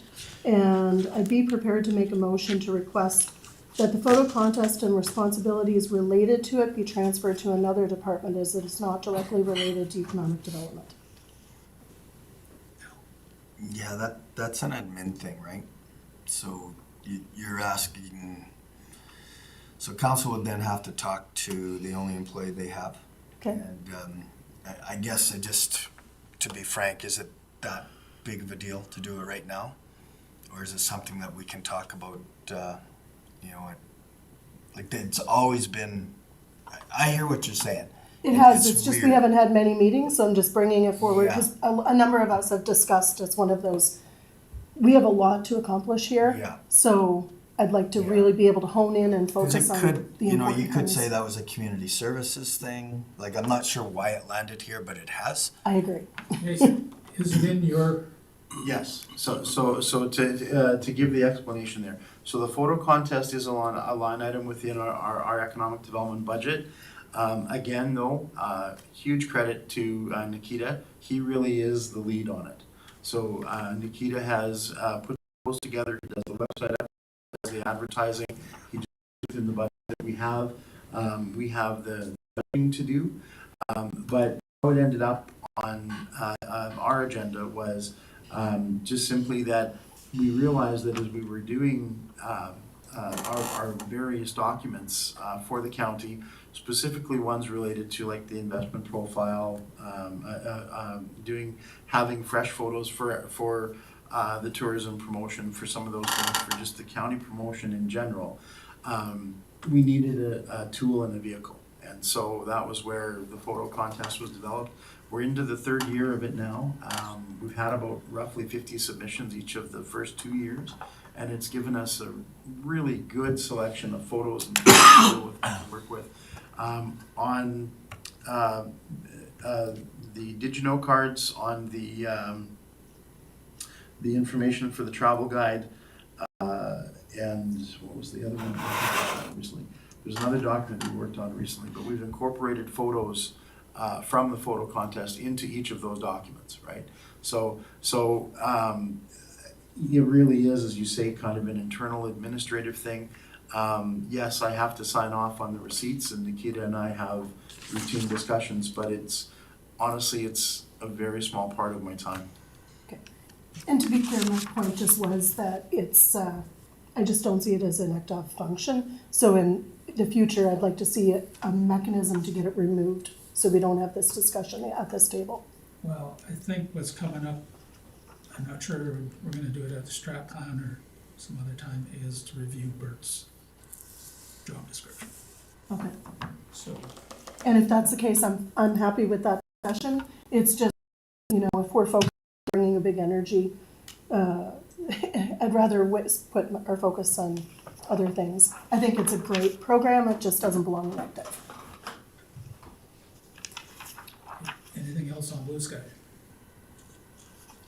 And Mr. Chair as well, if I may, so just to let the committee know and just to make sure that I've captured it again properly. So this is also the part where we had identified through the strategic planning meetings that the committee wanted an opportunity to bring from previous meetings to make sure that we've captured all of our discussion.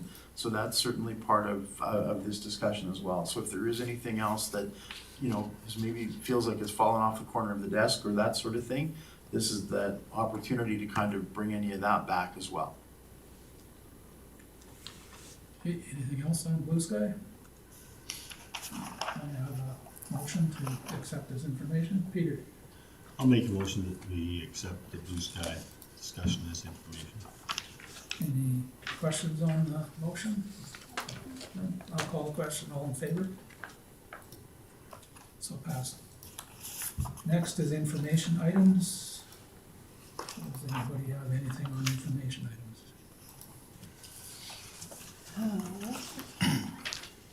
Patricia? Sorry, just one thing I wanted to add on page 58. So we had discussed, if possible, just under the Energy Subcommittee meeting notes, and we covered this in part of our discussion today, but we had discussed Woodlands facilitating a carbon capture task force, a regional carbon capture task force. So that's what I had in my notes for, that I thought should have been added. And I'm sorry, I thought I had that on there because yes, that was sort of part of the impetus where going back to the strategic discussion. So yes, thank you. Let's certainly add that.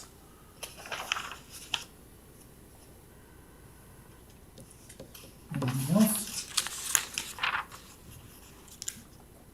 Prepared to make a motion to accept the information items as amended. Any questions on the motion? Call the question, all in favor? Next is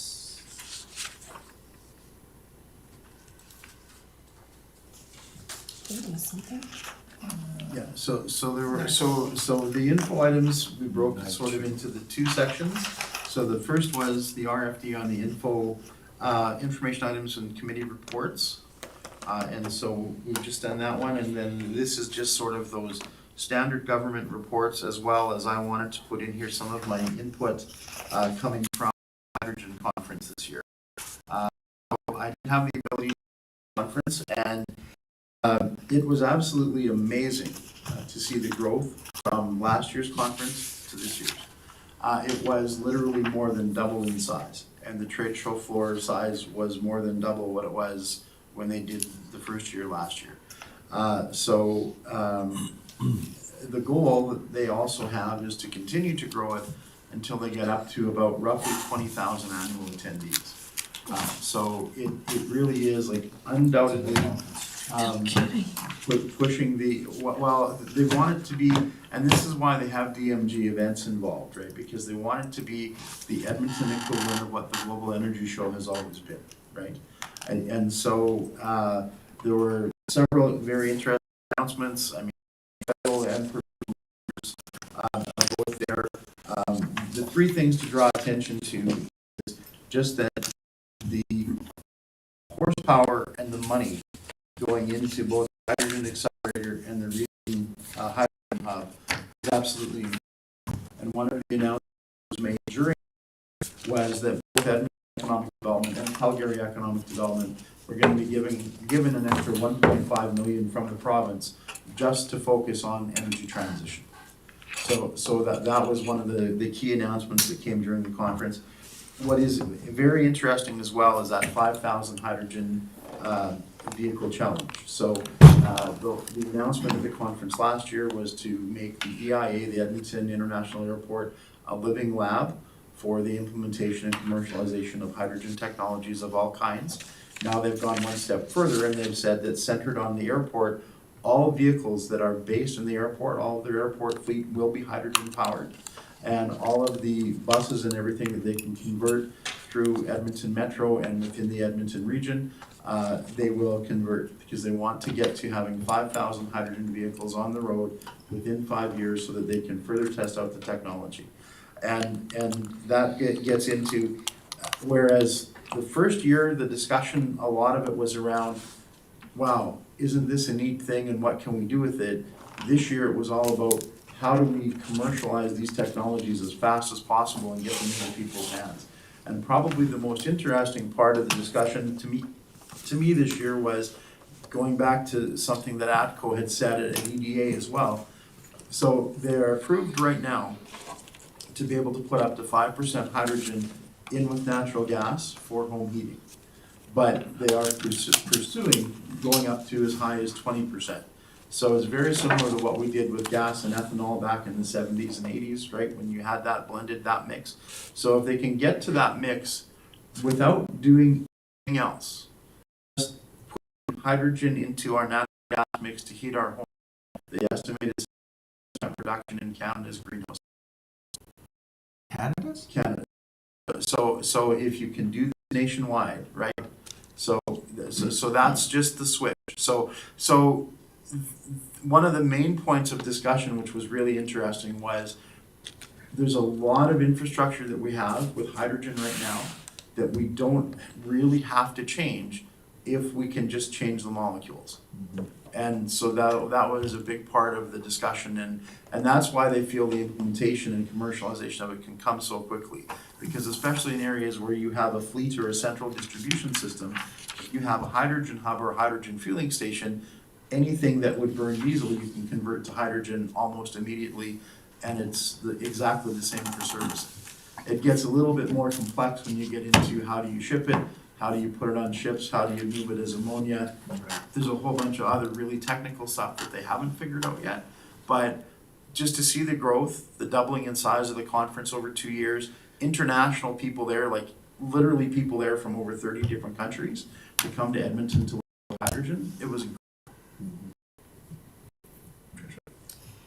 Just in regards to the next meeting, it was something that I missed that I noted earlier. We're currently not in compliance with Section 9 of our bylaw that states that we have to have our meeting scheduled for the rest of the year. So that's something that I think that we really need to address. And people are, they have to book time off work and so on. So in regards to this discussion about a June meeting and some of the discussions that we've had offline away from the table, I do think that it is really important that we do go forward and have a meeting, especially where we don't have a lot of time, with some of the meetings that we've had. This is our 4th meeting this year, so I think to have a June meeting, a September and an October meeting, to be in compliance, we would have to book those meetings as soon as possible.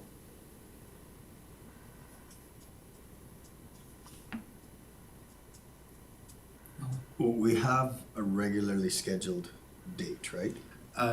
We have, yeah, so we have been meeting generally the 3rd Tuesday, right? And so the meetings are at the call of the chair. So what's the chair say?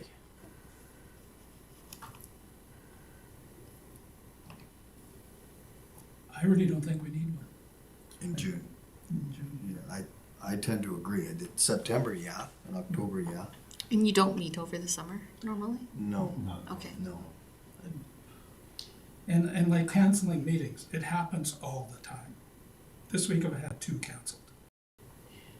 That I realized we just hadn't had them rescheduled, so it was one of the things I just think, and like I said, with this number 9 in our bylaw, that's just referring to In October, the meetings are to be set for the year. So, and as far as counseling meetings and rescheduling and so on, I think with the committee and the expectations of people that have been involved in the committee and residents and so on, we don't meet in the summer, so the expectation is that we have approximately 10 meetings a year. So if we're having 3 or 4 meetings a year, then I feel it's not meeting the expectations of residents, and that's my concern. So when we have something, there's at least 8, but 4 out of 10, that's an unreasonable target. So we did have a total of 8 last year. And then this year, I mean, this is our second committee meeting. But with the 3 strategic planning meetings and with the 2 subcommittee meetings, it's actually meeting number 7 for us for this year. And so, I mean, you know, the committee is meeting. I can accept the strategic planning, but the subcommittees are not a meeting of this group. No. You know, so we've had, I mean, we've had 2 and we've had 2 strat plan sessions. 3, so 5. Yeah, that's right. The second one was supposed to be strat plan, but it turned into a different focus. Yeah. So, but I mean, yeah, I mean, the September 19th would be that standing meeting date if we go with that 3rd Tuesday, if that works. If that doesn't, we can certainly look at another date. And I mean, if we want to schedule through October and November and December, I'm totally okay with that. It's just whatever the committee would like to set as the dates is good. It would be really helpful if the meetings are kind of set for the rest of the year. So I understand maybe not in June, but if we could book September, October, November meetings soon so that, We can book them, but things change. okay. Yeah, one of the things, every committee within Woodlands, including the council, has an organizational meeting. So at that organizational meeting, things can change, right? I would suggest that we could book up to October, but it's probably not prudent to book in November. Okay. I agree. Well, I think the process is that, you know, importantly, is that those meetings are booked so that it addresses the concerns of the folks that are there. What I find really frustrating for us is that a lot of times the conflicting meetings that we have forces us to adjust them because otherwise nobody would be there. And so I think that would be, I mean, I think to meet the bylaw, you book them and then you figure out how you adjust them and then you put into the equation, are they necessary? So if that's a fair comment, I think that would be, you know, that makes sense to me. Alan? Yeah, and Peter, I hear what you're saying, and I agree with that. I think what's prompted this discussion was the fact that meeting that we were supposed to have in April got canceled like 3 days before the meeting. And you know, there was probably good reasons for that, but at the same time, there were folks in this room and people that have left that had rearranged their schedule, right? And there was very little consultation of that. And I think it started to make committee members examine what the procedure policy was and why we were meeting, when we were meeting, and meetings being canceled. So one would hope that is never going to happen again. We're going to have a meeting canceled 3 days before. It was an exception. Sure. Yes, Yeah. we could have had a meeting, but Bert wouldn't have been here. Yeah. And why is that? Why weren't you going to be at that meeting? Well, it was just, what did we have going on? There was something that was, I gotta go back and look. Oh, I thought it was you got It was sick. Well, yeah, because there was that too. Because but yeah, I mean, That was a it's been kind of a since EDA. I don't remember. I can't remember what it was, but there was a reason Bert couldn't be here. And respectfully, there's always going to be something that can happen. Yep. You know, that maybe you won't be here, or maybe you won't be here, and Well, he has to be here. Yeah, he has to be here. Any of us don't. yes, As long as we have quorum, we can have a meeting. yes. But without Bert, there's no meeting. And I just want to be respectful, like you said, that's why I'm bringing it up, and we have people, even for example, this time Crystal could have been at this meeting if we had been able to kind of get to her what we were going to discuss, because she was scheduled to work and then would have been able to reschedule. So it's just some of those things that, like you said, things can always happen, but we just want to be respectful of people's time. Yes, I agree, but if somebody can't make it, as long as we have quorum, we can have the meeting. Absolutely. Yeah, 100%. course. Coming back to Crystal, it was my understanding, Bert, that she had sent you an email and asked some questions but didn't get a reply. Well, and I did have a chance to speak to her yesterday, and yeah, she had asked for us to confirm on May 1st what was gonna be on the meeting agenda. Well, Bruce and I didn't meet to discuss the meeting agenda until the beginning of last week, right? So, that was kind of one of the unfortunate things, is we didn't know until I was into developing the agenda last week, and this is why we have the time Did you frames. communicate that to her after she emailed you? I can't remember if I did or not. I may not have. Because when she told me she'd emailed me, I had to go back and look, and I don't think that I had seen her initial email that had come in, so. Because, I mean, that's a reasonable question to ask for a Yeah. committee member, and she Yeah. didn't get a response, so she's like, don't think I'm going because No. I need to keep my shift. Yeah, it makes sense. No, and we did have a bit of a conversation yesterday, and I did tell her that if she had anything that she had wanted to submit, to send it through the chair. But we did have a bit of a discussion yesterday on the business directory and on a couple of other things as well, so. It's good. Yeah. Any more comments? Can we get a motion, please? You move that the EDC accept items presented as info. Any questions? Call the question, all in favor? And I move for adjournment. Call the question? All in favor? Thank you. Do you wanna turn this off, Bert? Will do. So did we actually set the next meeting date then? Are we okay with September 19th? And the third, yep, whatever our regular schedule. Whatever the is. regular ones are. Okay, And if and we have then, to shift them, we just know that we gotta do. and so then the next one after that would then be October 17th. Can I ask you for a ride to OK Tire? Yeah. Truck breakdown? No, just tires getting changed over. Oh, All for winter to. yeah. May long hasn't hit yet, you're not gonna My worry studded about tires snow. on the way. God, I hope we Well, get it some. beats the hell out of them, right? The one tire we See, wanted on about May half long. foot of snow right Winter now, tires just to the end of It April. would fix be it good. perfectly. We were out there. Yeah, Oh,